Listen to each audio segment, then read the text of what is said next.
मेरा नाम स्वामी चक्रपाणी है, बस संत महात्मा का दायित्व है। बैठ जाओ। अब आज हमारा पता क्या है, आएंगे निर्णय रहेगी तो आप वहां चले जाए, जल्दी बोलो। जैसा कि आप सब जानते हैं कि आसाराम बापू जी भी जोधपुर जेल में है। कल हम लोगों ने जाकर के संत आसाराम बापू जी से सभी संतों का एक प्रतिनिधिमंडल मिला, क्योंकि देखो हम ये चाहते हैं और हर व्यक्ति ये चाहता है कि सबके साथ न्याय हो। हमने शुरू से बोला है, संतों की मानना है कि दोनों में से कोई न कोई एक पीड़ित है। या तो हमारे संत आसाराम बापू की पीड़ित है, क्योंकि उनको किसी न किसी षड्यंत्र रूप से फंसाया जाए, और पहले भी कितने आरोप लगे, और सिर्फ आरोप लगने से किसी को आप फांसी चढ़ा दो, ये भी उचित नहीं है। अब हमारे बंधु ने जैसे कहा कि पिटाई क्या गया है, निश्चित रूप से मीडिया, और पिछली बार मुंबई में कार्यक्रम में हम इस पर घोषणा की कि मीडिया वाले अपनी पक्ष रख रहे हैं, अपनी तरीके से कर रहे हैं, लेकिन इसको भी इनकार नहीं किया जा सकता जिस प्रकार से मीडिया में किया जा रहा है, वास्तव में बहुत ही आपत्तिजनक है। मैं तो लाइव हम विरोध करते हैं, हम कोई ऐसा नहीं कि आपके सामने बोल रहे, बल्कि लाइव जाते कुछ है तो काफी आपत्तिजनक है। ऐसे ऐसे शब्दों का प्रयोग, यहाँ के संसद में लोग भी ऐसे ऐसे आपत्तिजनक शब्द बोलते हैं कि बापू के खिलाफ, जो हमें लगता है कोई समाज इसे स्वीकार नहीं करेगा। कल हम जाकर के जब बापू जी से हम लोग प्रतिनिधिमंडल मिले तो हमने देखा बापू जी की, देखते ही बापू जी की आंखों में बड़ा ही एक क्षोभ था।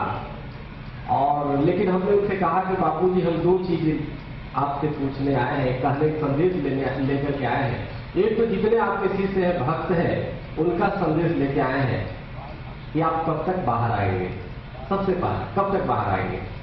और हम ये जानते हैं कि तो संतों की लीला है, और हर भक्त जो है बड़ा दुखी है, आपके जो भी अनुयायी बहुत दुखी है। तो यहाँ तक कि किसी को भोजन अच्छा नहीं लग रहा है, काफी लोगों ने भोजन छोड़ दिया है, क्योंकि देश है धर्म प्रधान देश है, गुरु परंपरावादी देश है। जो शिष्य गुरु जुड़ाव होता है वो संबंध अनकंडीशनल है, उसकी कोई कीमत नहीं है।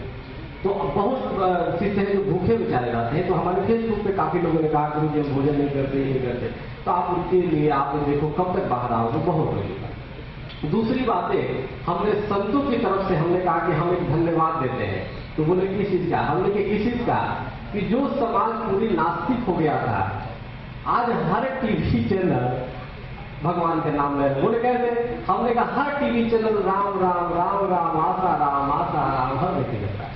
तो इसके लिए हम धन्यवाद देने आए हैं कि चलो कम से कम हर भक्त जो है, हर जो नास्तिक भी थे वो भी आपका राम नाम ले रहा है। तो कितना 1008 बार जाप करवा रहे हैं कि 10,008 कराएंगे कि 1 लाख आज तक कब तक करवाएंगे। तो चलो ये तो ठीक। हम लोग आसाराम बापू जी से मिले। निश्चित रूप से देखो, मैंने शुरू से कहा है, ये 21वीं सदी का सबसे बड़ा अन्याय हुआ है। एक संत पे 20 तारीख को FIR, 30 तारीख तक समय दिया जाता है, 29 को कोई उनके रिश्तेदार की घटना हो जाती है, मृत्यु हो जाता है, और 30 तारीख को उनको गिरफ्तार करके जेल में भेज दिया जाता है। जबकि हमारा हर व्यक्ति का राइट है, मौलिक अधिकार है कि 3 मंथ लेने के बाद वो 3 संबंध तक उनको राइट अधिकार दिया जाता है जवाब देने को। लेकिन मीडिया ट्रायल की वजह से इतनी मीडिया ट्रायल की गई, इतनी ट्रायल की गई, कहां कहां जा रहे, इतना पीछे पड़ा गया कि मैं तो लाइव टीवी पे बल्कि मैंने कहा कि आप मेरा बेलगाम घोड़े हो गए हो भाई, ऐसे नहीं होना चाहिए, किसी के पीछे इतना नहीं पड़ना चाहिए। हाँ, आप अगर जो उसकी तरफ से कर रहे हैं तो सबका पक्ष दिखाना चाहिए, ये धर्म समझ, दोनों का पक्ष दिखाओ। अब मैं ही टीवी पे बोलता हूँ, काफी मेरी बाइक ही काट दी जाती है, बोलने मैंने उसको कंफ्यूज कर, जब सही उत्तर देते हैं तो उसको। तो हम लोग देखो संत समाज पूरे सत्य के साथ है, हम चाहते हैं न्याय हो, और इसमें दूध का दूध पानी का पानी हो। और इसमें आप देखो किसी विद्यार्थी में कुछ लोग गए, अनुयायी जाकर के सर्टिफिकेट निकलवाने का प्रयास किए, उसमें भी पूरी मीडिया ने कहा कि मारपीट हुआ, उनके खिलाफ FIR हुआ। ये बताओ, कोर्ट ने अब ये पॉक्सो जो कानून बना है, और ये भी देश का बड़ा दुर्भाग्य ही कहेंगे कि पॉक्सो का परीक्षण जो है आज एक संत पे किया गया, पॉक्सो का कानून का परीक्षण। जबकि वो पॉक्सो जब बन रहा था कानून, उस समय संसद में शरद यादव ने महिलाओं के खिलाफ आपत्तिजनक शब्द बोली थी, उस पर कोई कार्रवाई नहीं, उसको अनदेखा कर दिया गया। तो कहने का मेरा मतलब है, अब विद्यालय में कोई जाता है सर्टिफिकेट निकलवाने के लिए कि भाई लड़की का जिस जो अपने को पीड़ित दादी है उसका उम्र क्या है, इसको जांच की जाए। तो लोगों ने उनके अनुयायियों को मार पीट अपमानित करके भगा दिया। 21 कानून में भाई हमने तो मीडिया से सवाल पूछना चाहता हूं कि उसको निकालना चाहिए था, उसको सर्टिफिकेट लाओ। क्योंकि देखो किसी के साथ अन्याय, ये कानून का नियम है कि 99 अपराधी तो छूट जाए, एक बेकसूर को सजा न हो। क्या ये हम अगर जो निर्दोष अपने साबित करने के लिए हम कुछ प्रमाण खोजने का प्रयास कर रहे हैं, क्या ये अपराध है? ये अपराध अगर जो है तो ये बताओ, क्या मैंने आपने आरोप लगा लिया सिर्फ इस आधार पर किसी को फांसी चढ़ा दो? हमें लगता है कि किसी भी कीमत पर धर्म सम्मत नहीं है। सबको अपने पक्ष रखने का अधिकार होना चाहिए, सबको अपने पक्ष देने वो रखें, और हमें लगता है कि तभी न्याय सही से मिल सकता है, मिलेगा। और पूरे संत समाज, पूरे देश के संत, हमको काफी संतों के फोन आते हैं और बड़े बड़े संतों का जिसको आप सबके बात होती है, कल भी बात हुई, सबकी हालचाल हमने बताया। और उनका तो हमें लगता है कि आसाराम बापू जी जो पूरे जीवन उन्होंने समाज के लिए बिताया, पूरे जीवन समाज को शिक्षा के क्षेत्र में देखो कितनी कार्य किया। 25,000 को उनके संस्कार के बारे में, बच्चों को संस्कार देने का कार्य करते हैं और भारतीय संस्कृति भांति। और इस प्रकार से ओछी वो लगाए गए आरोप, हमें लगता है। कल हम गए थे मड़ई क्या नाम है, मड़ई गांव, उस आश्रम में गए थे, उस स्थान पे गए थे, उस कमरे में भी गए थे जहाँ पे लोगों ने, जहाँ पे वो ऐसा बताया गया कि यहाँ पे हुआ। वो कोई आप जाकर के आपको पत्रकार लोग ज्यादा ही चलते हो, अगर जो जिस दिशा में चलते हो उस दिशा में तो सब तक आप पहुंच जाते हो। आप देख करके आपको पता चल जाएगा कि ऐसा वहां संभव ही नहीं है। जिस लड़की से बता रहे कि 1.5 घंटे तक मुंह दबाए रखा और आगे ही वो कमरा है, कोई ऐसा नहीं कि वो अंदर है, छोटे से कमरा है, बाहर अगर कोई मां बैठी है, 1.5 घंटे बाद अगर चलो मुंह छोड़ भी दिया, पहली बात कि तो 10 मिनट कोई पकड़ने मुंह तो निकाल पड़ेगा। दूसरी अगर तो बाहर आता है तो निश्चित रूप से मुख बताएगी। 2 दिन तक उसके 3 दिन तक बात तो रही वहां पे। वो वहां के लोगों ने बताया कि जब जाने लगी तो सभी बच्चों को पैसे दिए और हंसते खेलते और आराम से वो करते हुए गई। तो ये दर्शाता है कि निश्चित रूप से आखिर ये हो क्या रहा है। हमें नहीं लगता कि जितनी अत्याचार कहा जा रहा है कि जितनी अत्याचार या उपवास, हमें ऐसा तो जहां तक मैंने साक्ष्य देखे हैं मुझे कतई नहीं लगता है। निश्चित रूप से कोई ना कोई साजिश है, और अगर ये साजिश है तो मात्र संत आसाराम बापू के खिलाफ नहीं है। ये साजिश बता रहे कि भारतीय संस्कृति के खिलाफ है।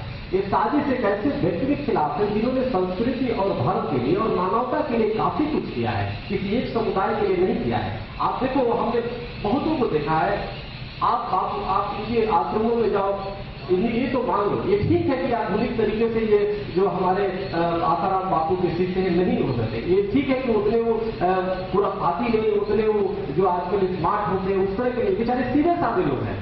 आप कोई को नशा करते हुए नहीं देखते। हम बड़े बड़े पीठाधीश्वर देखे कि है तो कोई, लेकिन कोई कांग्रेस का शंकराचार्य, कोई उनके बगल में बैठने वाले लोग, कोई गुटखा खाता है, कोई तंबाकू पीता है, मैंने स्वयं देखे। लेकिन आप देखो कोई नशा नहीं। आखिर आसाराम बापू जी के साथ तो है, जहां जहां मैं गया देखा कि कमाल की सहनशीलता है और कोई नशा नहीं, और हर प्रकार की चरित्रिक बातें करते हैं, अच्छे बातें करते हैं। तो काफी फौज तैयार किया है जो अच्छे दिशा में कार्य किया है। नशा उन्मूलन से संबंधित हो, भ्रूण हत्या के खिलाफ भी उन्होंने क्या किया है, देसी गौओं की, हम जहां जिस आश्रम में गए, मैं आपको बता दूं, मैं एक सर्च करता था मुझे दूध दे दो, अच्छा दूध, लेकिन मैं पीऊंगा गाय का दूध, और वो भी देसी। हर उनके आश्रम को मुझे देसी गाय का दूध मिला। अब बताओ, देसी गौओं का संवर्धन करना, तो ये चीजें काफी बहुत मायने रखता है। तो हमें लगता है कि आसाराम बापू जी अगर जैसे लोग जब जेल में जाते हैं तो हमें लगता है इससे बड़ा देश का दुर्भाग्य कुछ नहीं होगा। लेकिन उस जेल जाने का हमें लगता है कि ऐसे लोगों का जाना किसी भी कीमत पर ठीक नहीं है। उनका स्थान जेल नहीं, और उनका स्थान के लोगों के हृदय में है, और वो खत्म नहीं होगा। अब इसे कोई प्रभावित नहीं। अब जो लोग सोच रहे हैं कि उनके फॉलोअर्स में कमी हो जाएगी, चाहे उनके भक्त कम पड़ जाएंगे या प्रभावित, ऐसा कुछ नहीं होने वाला, बल्कि भक्तों की संख्या और बढ़ेगी। ईसा मसीह को तो लोगों ने फांसी पे चढ़ा दिया, तो सवाल ये नहीं है, उसकी संख्या कोई कम नहीं होने वाली है, बल्कि और बढ़ेगी। और हमें लगता है इसकी जांच निष्पक्षता से होनी चाहिए, और जिसमें वो पूरी तरह तैयार है, वो भी जांच करने में और करवाने में सहयोग भी दे रहे हैं। ये चीजें एक एक नजर ही तो है अपने पास, ले देखे फकत एक नजर ही तो है अपने पास, क्यों देखे दुनिया को किसी और की नजर से। तो सवाल है किसी और की नजर से। हमने जाकर के उनसे मिला है, आसाराम बापू की आंखों में देखा है, कितनी पीड़ा है। हमने देखा है मड़ई जा करके कि अगर वहां पीड़ित हुआ होता किसी को भी, अगर आप देखो एक व्यक्ति कुछ बोलता है तुरंत प्रक्रिया आप देते हैं, किसी एक व्यक्ति को अगर जो अपमान करके तुरंत फट जाएगा, किसी को 1.5 घंटा मुंह दबाएगा हो 3 दिन तक कोई कुछ बताया नहीं, एक कमाल की बात है। जिसमें निश्चित रूप से साजिश का हुआ है। आसाराम हमने जो अभी तक देखा है आसाराम बापू निर्दोष है। हमारे प्रतिनिधि मिले, हमारे संतों की प्रतिनिधि मैं आपको बता दूं, पहली बार जब हमने वो किया तभी तुरंत हमने संत महासभा की तरफ से प्रतिनिधि और हमारे आचार्य जी के जाकर घर सभी लोगों से मिला और फिर हमको रिपोर्ट दिया। फिर हमने कहा अब मैं जाऊंगा आसाराम बापू जी से मिलने, और हम लोग पूरी वो करके और हम लोग आए और हमने कहाँ पे कि आप प्रेस कॉन्फ्रेंस बुलाओ और ये भी सब अपनी बात को रखे। हमारे देश हमारे भी ये भारतीय हैं, हमारे ये भाई हैं, कोई नहीं, इसे हटने से कोई आवश्यकता नहीं कि हम प्रश्न एक का उत्तर दें। रात को 15 अगस्त की रात को वो लड़की वहां थी, कमरे में या आश्रम में बड़े आश्रम में थी या नहीं थी, ये बता नहीं, ये सब वही मैं बता रहा हूँ। जितनी ये जो कहा गया है, जो प्रसंग वो है नहीं है, आप भी यहाँ पे हैं और आप जाके चाहते कि स्वामी जी ने गाली दिया, स्वामी जी ने मारा पीटा, हमें तो ये कर दिया, तो ये कोई मतलब नहीं। वो जांच का विषय है, वो जांच हो रहा है। तो सही बात है, नहीं वो जांच का विषय है। हाँ नहीं वो तो कोई बात, आप जैसे आप देखिए हमारे कमरे में कोई आए पैर छूने के लिए आ जाए, सब कुछ देख ले, यहाँ सेब रखा है, गिलास रखा है, कुछ बाहर आके कर दे जी स्वामी जी ने तो हमारे साथ ऐसे किए और जी लोकेशन में बता रहा हूँ, तो ये कोई प्रभाव नहीं होता। देखो इस तरह तो कोई किसी को फंसा सकता है, मेरे कहने का मतलब है हर व्यक्ति किसी को फंसा सकता है, मैं ये कह रहा हूँ।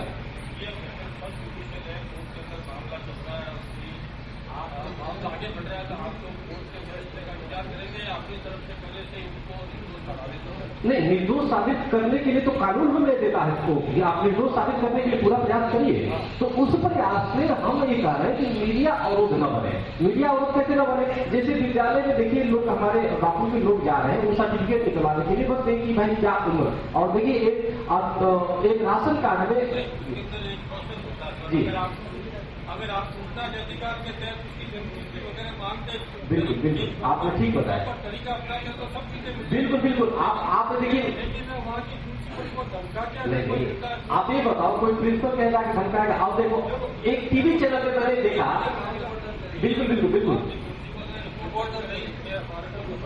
देखो अब स्थिति में बता रहा हूँ, एक टीवी में मैंने देखा तो उसमें दे रहा ब्रेकिंग न्यूज कि उनके समर्थकों ने धमकी दी। क्या धमकी दी? कि अगर आप हमें नहीं देते हैं तो हम आरटीआई से मांग करेंगे। हमने देखा ये आरटीआई से मांगने धमकी एक अधिकार है, तो नहीं जेल में बुधवार को कोई नहीं मिल सकता, मौसम पूर्व शरीर कोई नहीं सकता, आप कैसे कर जेल, क्योंकि आपने कहा जेल में नहीं, हम इस नियम से नहीं हम जी क्या बात हुई? इस नियम से जुड़े गए नहीं, वो हम लोग तो नियम नहीं जानते। हमने एप्लीकेशन लगाई थी, संत महासभा के थ्रू लगाई थी और फिर हमने निवेदन किया, चूंकि हमारी आज ही फ्लाइट थी तो हमने कहा कि अगर जो मिलवा देंगे तो उन्होंने बोला 5 मिनट आप मिल सकते हैं, आप लोग संतों ने ना वो नहीं। तो हम लोगों ने, हम संतों में हमने कहा कि कल फ्लाइट है, देख लो जबकि एक बार द्वार से लौट भी गए तो फिर जो है हमने कहा कि देख लो संभव हो तो जो हो तो उन्होंने मान लेंगे ठीक है, लेकिन 5 मिनट तो फिर मिल करके हम लोग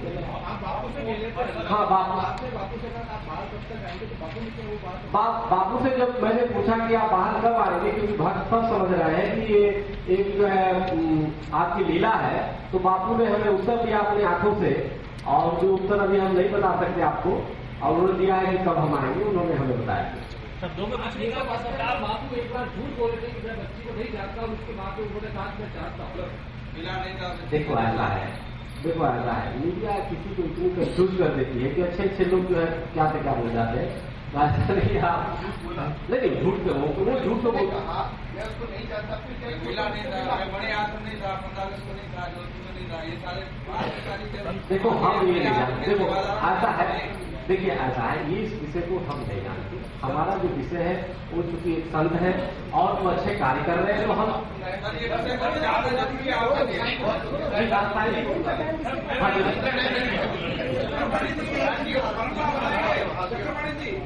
गुरु परंपरा और बताए गए संत कैसे हैं, हाँ क्या गृहस्थ संत होते हैं, क्या हम बताए एक बता दे रहा हूँ कि जितने दुनिया हमारे भारत में लोग हैं आज सब ऋषि के संतान है। आप जातो क्या को तो बोलते हो जी, सैंडिल है, सैंडिल ऋषि के संतान है, कश्यप ऋषि है, सब ऋषि है। और संत के 3 चरण बताए गए हैं, एक होते हैं साधक, जो साधना करते हैं, फिर होते हैं सिद्ध और फिर होते हैं संत।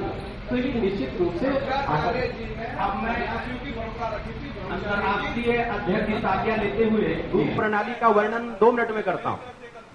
गुरु प्रणाली का वर्णन 2 मिनट में करता हूँ। गुरु प्रणाली का आज्ञा लेते हुए हमारे यहाँ संतों की परंपरा में मुख्यतः शैव और वैष्णव ये 2 स्तंभ है सनातन हिंदू धर्म के अंतर्गत।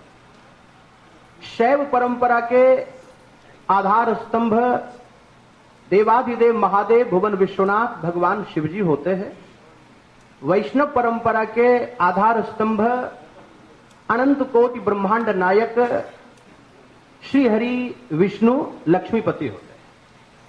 पूज्य संत शिरोमणि आसाराम जी बापू किस परंपरा से आते हैं वो मैं आपको जानकारी देता हूं। तो हमारे इन वैष्णव परंपरा में एक आचार्य हुए विशिष्टाद्वैत दर्शन के आचार्य, उनका नाम आचार्य रामानुजाचार्य था। उनके गुरुजी का नाम यामुनाचार्य था। विशिष्टाद्वैत परंपरा के आचार्य और उन्हीं परंपरा में स्वामी रामानंद जी महाराज हुए, रामानंदाचार्य जी महाराज, जिनके प्रधान 12 शिष्य हुए। उन शिष्यों का मैं नाम कुछ लेता हूं, जिनमें प्रधान संत कबीर, संत पीपाजी, संत पीपाजी, संत कबीर, संत रैदास, ये सब के सब स्वामी रामानंद जी के शिष्य हुए। तो उन संत कबीर की परंपरा में इन्हीं राजस्थान में एक संत हुए दादू दयाल जी। लिखते जाइएगा, ये ट्री वहां से बन रहा है। दादू दयाल जी, जिनके बड़े प्रसिद्ध दोहे हैं। एक दोहा सुनाता हूं दादू दयाल जी का। मन भी तेरा, तन भी तेरा, तेरा पिंड परान, सब कुछ तेरा, तू है मेरा, ये दादू का ज्ञान। उन्हीं दादू राम जी की परंपरा में लीला शाह महाराज हुए। इनका पुराना नाम लीला राम था। ये ब्रह्मचारी थे, ये लीला राम। ये कुछ चमत्कारों की वजह से सिंध में लीला शाह हो गए। ये अलग कहानी, अभी मैं ज्यादा समय नहीं लूंगा।